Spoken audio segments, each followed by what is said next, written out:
के लिए धन्यवाद। पारस हॉस्पिटल में कोशिश रहता है कि कुछ ना कुछ नया करें, कुछ नया टेक्नोलॉजी आता है, कभी कुछ नया केस करते हैं, कभी कुछ जटिल केस भी करते हैं कभी। तो हमारा आप लोगों के माध्यम से समाज में इसकी जागरूकता फैलाने और बताने के लिए कि ऐसे केसेस आज रांची में भी हो रहे हैं, झारखंड में भी हो रहे हैं और लोगों का जान बच रहा है। तो इसी क्रम में आज जो हमारे साथ है डॉक्टर कुणाल हजारे, जो कि कार्डियोथोरेसिक एंड वैस्कुलर सर्जन है, काफी अनुभवी और काफी सालों से झारखंड रांची में काम कर रहे हैं सीटीबीएस के क्षेत्र में।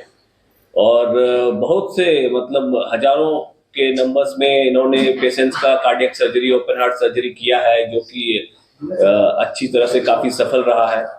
तो आज का जो डिस्कशन है वो बेसिकली एक केस है जो कि लाइफ सेविंग केस होता है, जो कि एक हार्ट के धमनियों में, या जो कि मेन धमनी होता है जिससे खून पूरे बॉडी में हार्ट से जाता है, उसका एक एन्यूरिज्म होता है, इसमें फूल बलून जैसा फूल जाता है और एक होता है। उसके बारे में डॉक्टर साहब थोड़ा ज्यादा विस्तार से बताएंगे क्या केस था और किस परिस्थिति में उन्होंने उस आदमी की जान बचाई। और काफी कम उम्र में था वो, शायद 30-35 साल का था, 30-35 साल का लड़का था और लाइफ सेविंग था। कंजेनाइटल डिजीज था जो जन्मजात होता है और डॉक्टर साहब के द्वारा सफल ऑपरेशन के द्वारा उनकी जान बची और अभी वो स्वस्थ है। कल ही शायद डॉक्टर साहब को दिखा के वापस भी गया है फॉलो अप में। वो नहीं आना चाहता था प्रेस कॉन्फ्रेंस में, इसलिए हम जबरदस्ती नहीं करते हैं, इसकी अपनी ये रहते हैं।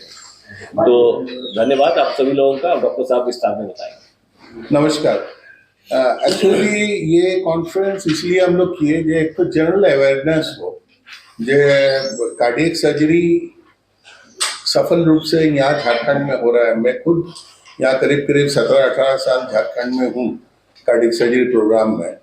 दूसरा एक चीज़ है जो इमरजेंसी केसेस जो होता है वो इमीडिएटली उसको एक्ट करना रहता है, इस चीज़ को ज़्यादा प्रेशर देना है। और हमारे ऑर्गेनाइजेशन में क्योंकि कभी नहीं ये प्रेशर होता है कि इमरजेंसी केसेस में इसका फाइनेंशियल एस्पेक्ट क्या है नहीं है। बहुत बार आयुष्मान कार्ड या कोई कार्ड नहीं भी रहता है तो डॉक्टर नितेश या कोई भी ऑर्गेनाइजेशन अथॉरिटी पारस ग्रुप का, मैंने इवन कि गुड़गांव से भी कहीं कुछ लेना नहीं पड़ता है, we can start our treatment. और आयुष्मान भारत अगर जिसके पास कार्ड है तो एक फैसिलिटी ये रहता है कि doctor doesn't require to think anything, जे हम ट्रीटमेंट ये करो कहाँ से ही आएगा, just you have a card and we started and in patient में आयुष्मान कार्ड आ रहा है। और ये पर्टिकुलर बीमारी जो रप्चर्ड साइनस ऑफ वल्सल्वा है, ये rarest form of congenital abnormality है। ये और रेयर इसलिए बन जाता है कि ये एक्चुअली क्योंकि डॉक्टर नितेश ने जैसे बता रहे थे, जो हार्ट से मेन एओर्टा, जो मेन धमनी जो निकलता है, जो पूरा शरीर में ब्लड ट्रांसफ्यूज करता है, ब्लड पंप करता है हार्ट थ्रू एओर्टा, उस एओर्टा का साइड वॉल में एक जगह वीक होके उस सैक बैग एन्यूरिज्म, मतलब एक सैक टाइप का हो जाता है, वो वॉल वीक हो जाता है। और अगर किसी वजह से वो अगर फट जाता है, इसी में उसका इमरजेंसी सिचुएशन होता है, वो अस्पताल नहीं पहुंच पाता है। और अस्पताल अगर नहीं पहुंचेगा तो फिर डायग्नोसिस ना होता है ना कभी कुछ डिस्कशन होता है उसका। लेकिन जो पेशेंट, इस पेशेंट कैसे अस्पताल पहुंचा, कि इसमें भी कुछ पेशेंट्स होते हैं जो कि हार्ट का चैम्बर में ही वो बस्ट करता है। जैसे हार्ट में 4 चैम्बर हम लोग जानते हैं और उसी में एक चैम्बर में राइट एट्रियम में ये वॉल सैक इस तरफ से फॉर्चुनेटली ऊपर वाले का किस्मत था कि ये सैक उसमें बस्ट किया। तो इसमें वो इमरजेंसी सिचुएशन नहीं हुआ जो अचानक मर जाएगा, लेकिन ये हुआ जो अचानक वो कार्डियक फेल्योर में चला गया और साथे साथे वो आके सांस फूलने लगा एंड चेस्ट पेन होते लगा।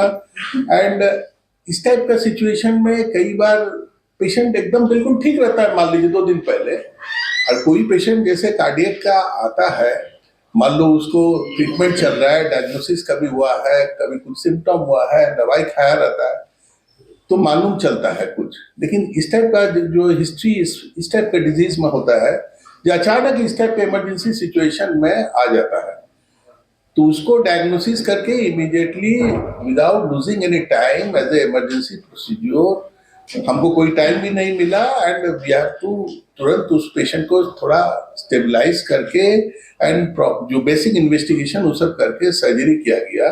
एंड इस सर्जरी में पहला तो ये वॉल्व के जो चारों तरफ जो सैक था, जो वीक पोर्शन है, उसको रिपेयर करके उसको सैक को डिसेक्ट करके निकाल के फेंका गया जो चैम्बर में घुसा था।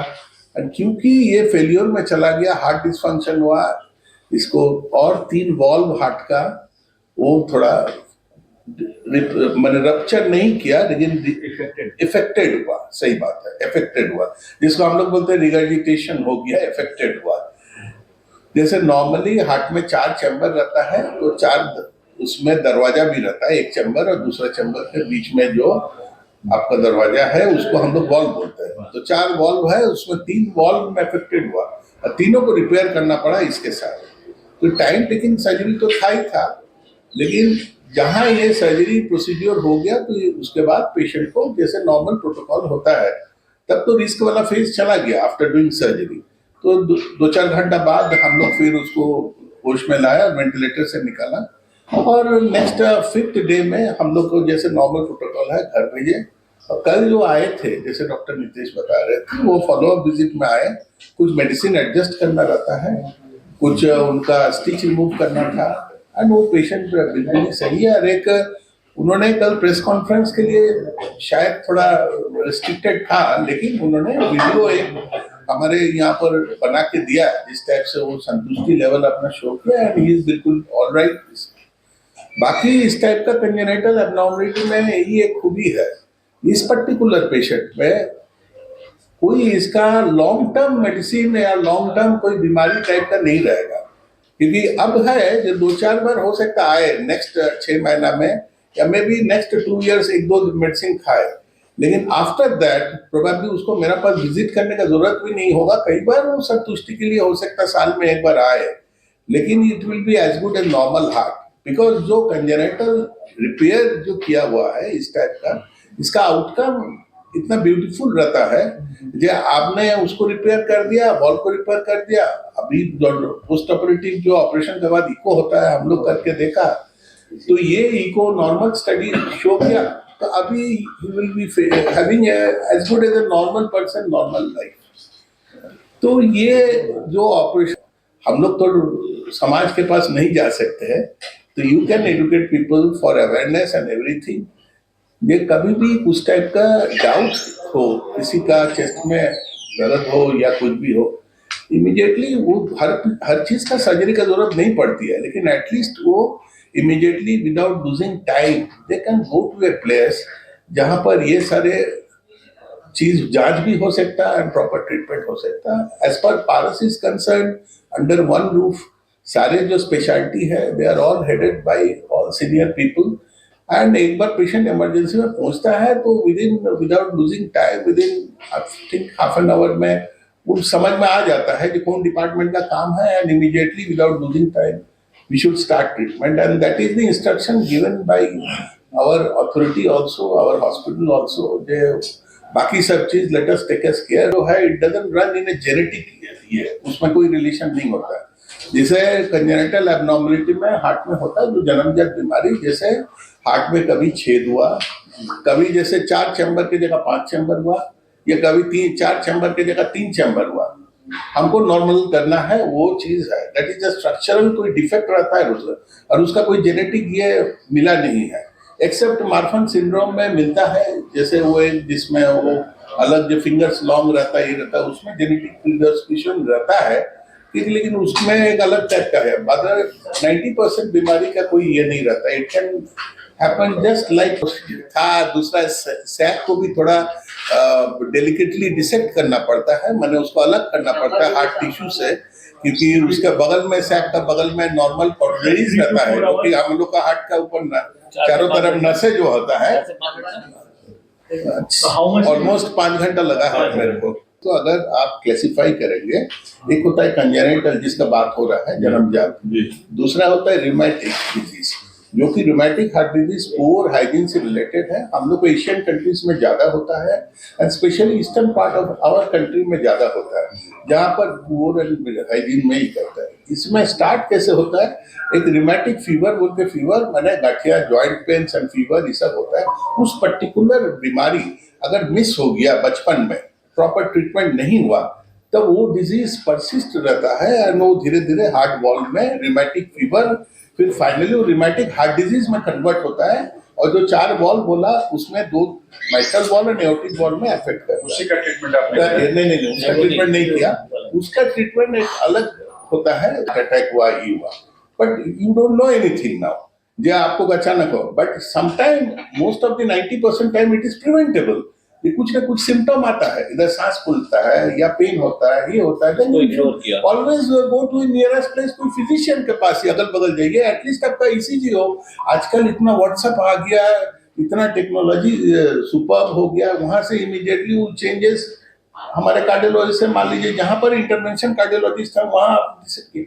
अब कई ब्लॉकेज अगर है उसका 2 टाइप का ट्रीटमेंट है। If it is possible the first preference that angioplasty करें। If it is not possible, multiple blockage है, मान लो किसी जमीन में वही नाला है इतना खराब हो गया, सारे नाला जो लगता है कि चेंज करना ठीक रहेगा, then we better go for open heart surgery. अब जिस डिजीज का जो ट्रीटमेंट है उसको करना जरूरी है। That is the reason is that varieties of treatments are available. ये जो पेशेंट को